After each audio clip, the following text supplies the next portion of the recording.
So good morning friends, welcome to my channel Edward Wings. And आज हम topic पर बात करेंगे, वो है 20 मोस्ट इम्पॉर्टेंट जो कॉन्स्टिट्यूशनल अमेंडमेंट हुए हैं भारत के संविधान की हिस्ट्री में।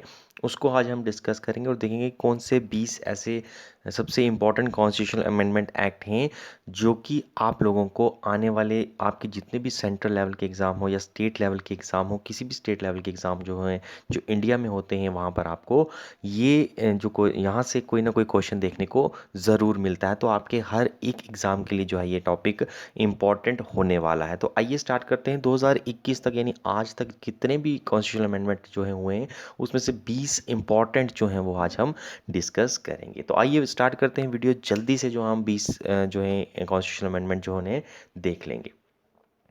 सबसे पहले देखें तो कॉन्स्टिट्यूशनल अमेंडमेंट जो है वो होते किस आर्टिकल के अंदर हैं। तो भारत के संविधान में आर्टिकल 368 जो यानी 368 जो है वो कॉन्स्टिट्यूशनल अमेंडमेंट जो है उसके लिए प्रोवाइड करता है। ठीक है।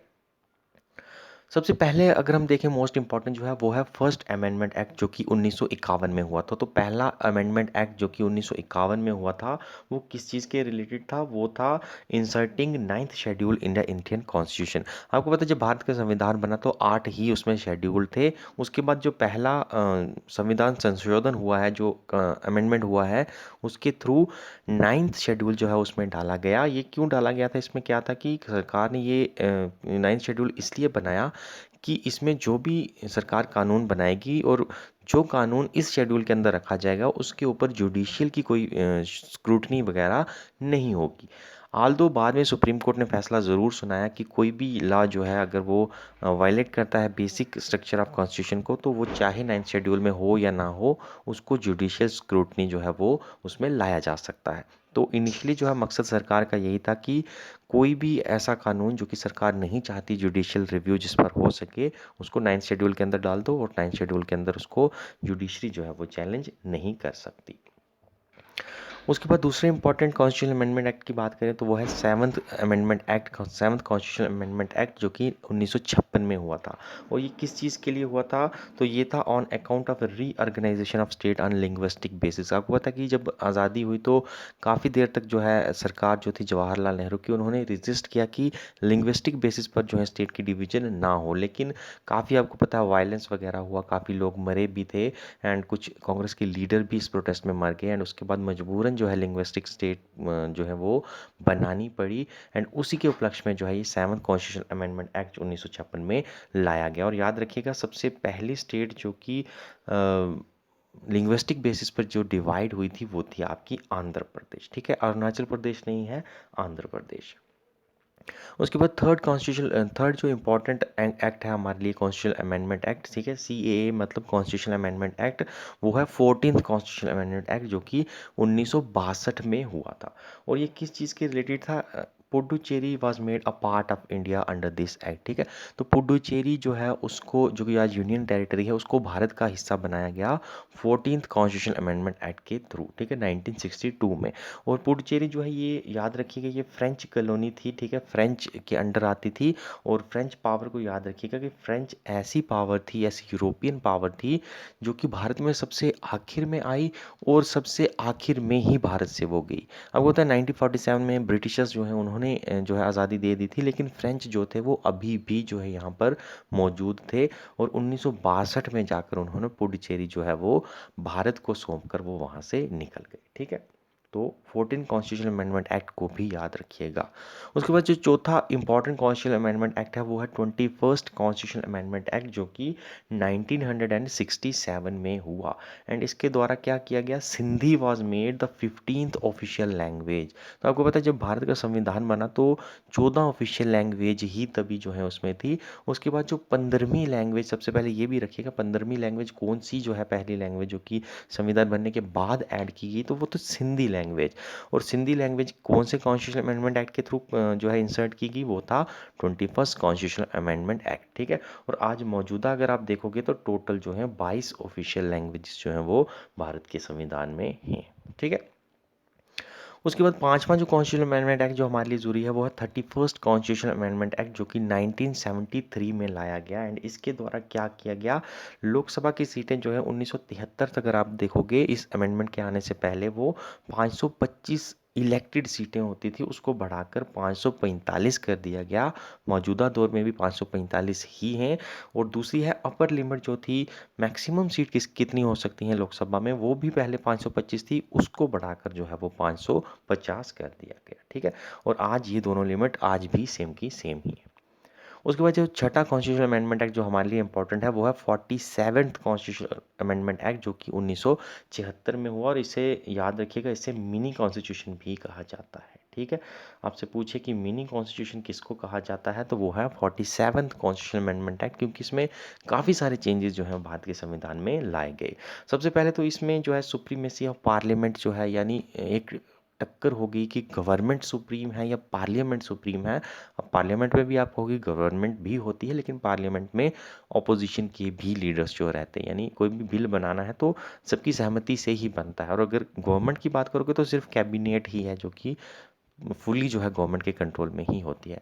तो ये बातें उठने लगी 1976 में। आपको पता है इमरजेंसी वगैरह भी लगाई गई।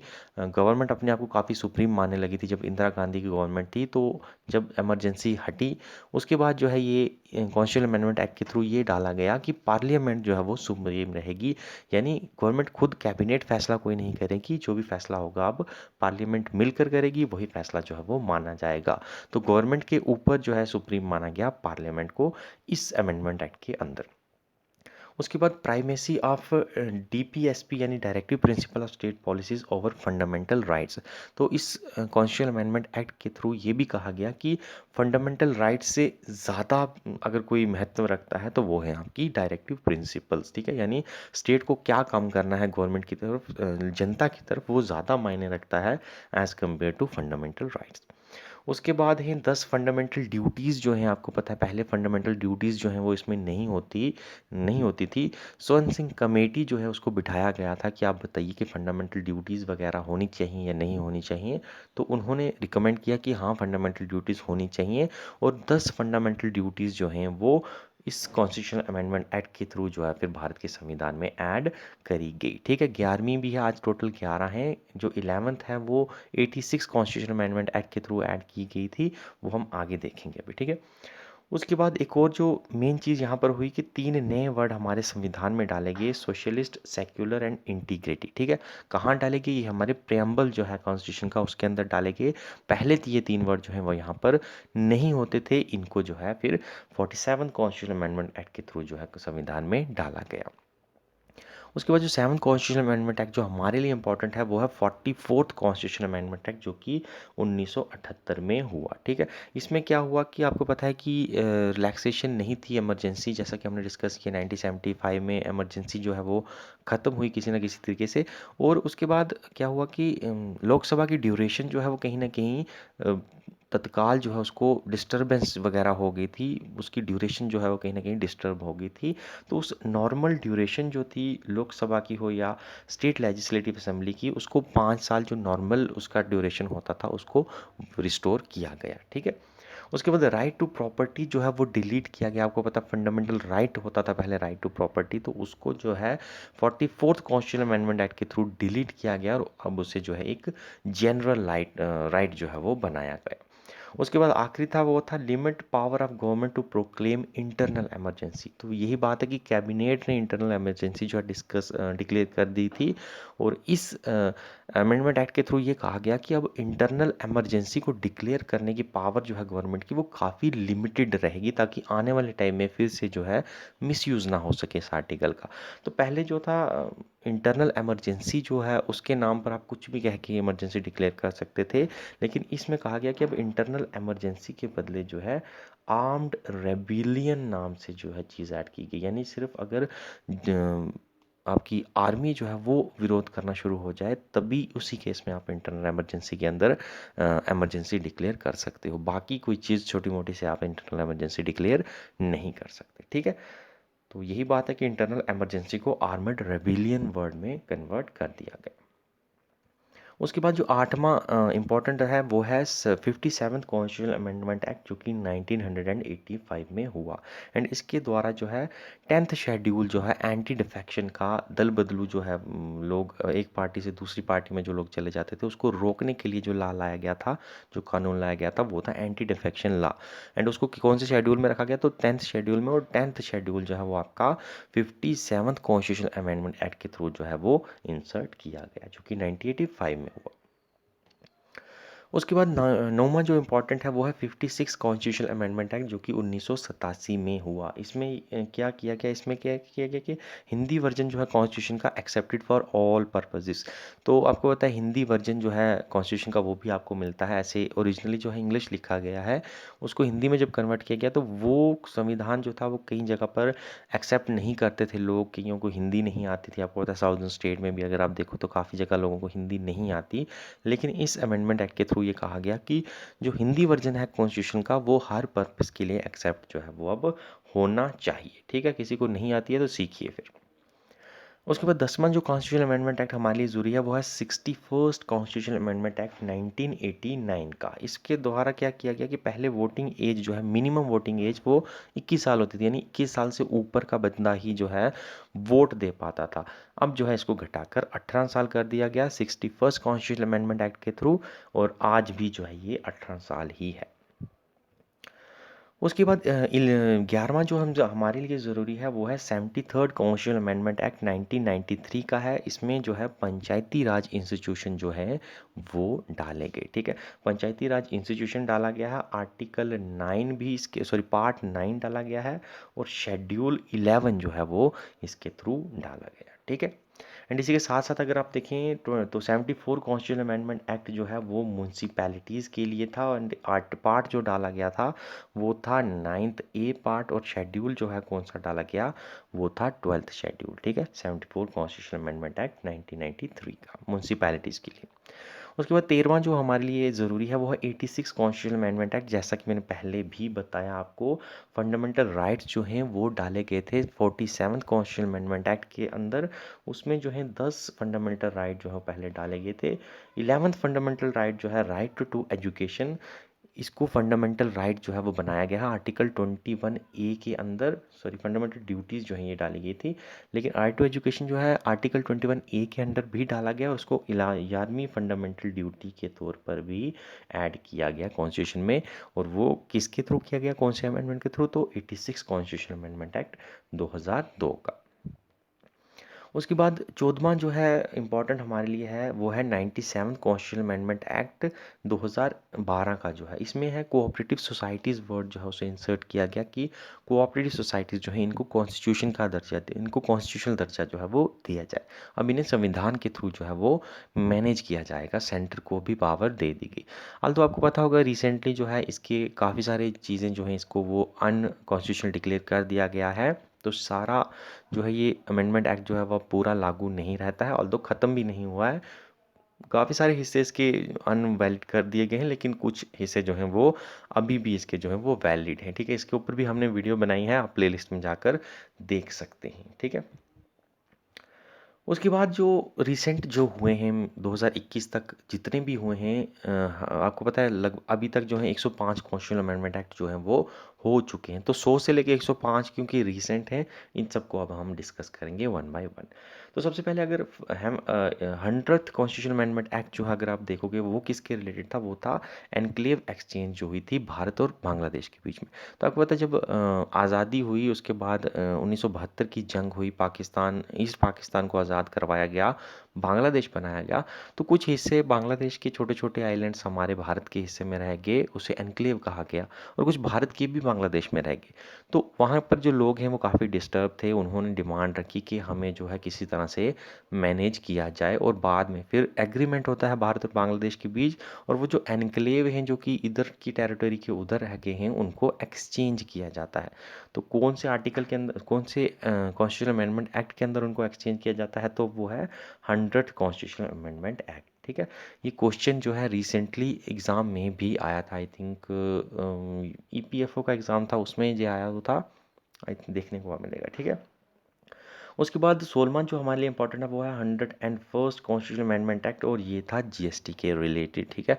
गुड्स एंड सर्विसेज टैक्स जो है इनडायरेक्ट टैक्स होता है, एंड उसको जो है भारत के संविधान में डाला गया, कॉन्स्टिट्यूशन के अंदर लाया गया 101 कॉन्स्टिट्यूशन अमेंडमेंट एक्ट के थ्रू। उसके बाद 102nd कॉन्स्टिट्यूशन अमेंडमेंट एक्ट जो है वो है नेशनल बैकवर्ड कमीशन, जो है वो आपको बताया गया था, तो उस बनाया गया था, सॉरी, रिसेंटली उसको कॉन्स्टिट्यूशन का दर्जा दिया गया है 102nd कॉन्स्टिट्यूशन अमेंडमेंट एक्ट के अंदर, ठीक है। उसके बाद 103rd कॉन्स्टिट्यूशन अमेंडमेंट एक्ट जो है ये है ईडब्ल्यूएस के लिए है, इकोनॉमिकली वीकर सेक्शन को 10% की रिजर्वेशन जो है वो अब जॉब्स में भी दी जाएगी, और बाकी एजुकेशन इंस्टीट्यूशन में भी दी जाएगी, ठीक है।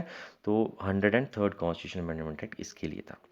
104th कॉन्स्टिट्यूशन अमेंडमेंट एक्ट है वो है कि एंग्लो इंडियंस, जो आपको पता है जो एंग्लो इंडियंस हैं, यानी जो इंग्लैंड के मूल के लोग हैं जो कि भारत में आज रहते हैं या भारत में जिनका जन्म हुआ था, उनको एंग्लो इंडियंस कहा जाता है।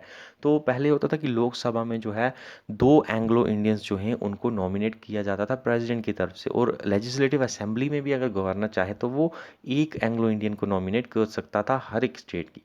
लेकिन अब जो है 104th कॉन्स्टिट्यूशन अमेंडमेंट एक्ट के थ्रू ये कहा गया कि इनकी रिप्रेजेंटेशन जो है ज़रूरी नहीं है किसी भी एंग में। ये लोग हिंदुस्तान की किसी भी डिसीजन में फ़ैसला लें या ना लें, ये कुछ ज़रूरी नहीं है, इनको नहीं भी लेना चाहिए। हिंदुस्तान को अपने ही डोमेस्टिक जो डोमिसाइल्स हैं, जो परमानेंट यहाँ के नेटिव ओरिजिन्स हैं, वो ही जो है पार्लियामेंट में होने चाहिए, इनकी ज़रूरत नहीं है। तो इनको इनकी रिप्रेजेंटेशन, जो इनकी नॉमिनेशन होती थी लोकसभा में या लेजिस्लेटिव असेंबली में, उसको ख़त्म कर दिया गया। अब कोई भी प्रेसिडेंट जो है वो ना ही लोकसभा में इनको नॉमिनेट करेगा, ना ही जो है इसको स्टेट लेजिस्लेटिव असेंबली में नॉमिनेट किया जाएगा, ठीक है। और ये प्रोविजन किस में बनाया गया? 104th कॉन्स्टिट्यूशन अमेंडमेंट एक्ट में। और सबसे रिसेंट इसी साल जो है कुछ महीने पहले जो हुआ है वो है 105th कॉन्स्टिट्यूशन अमेंडमेंट एक्ट, जिसमें क्या हुआ, स्टेट्स को पावर दी गई कि आप ओबीसीज जो हैं उनको नोटिफाई कर सकते हैं, ठीक है।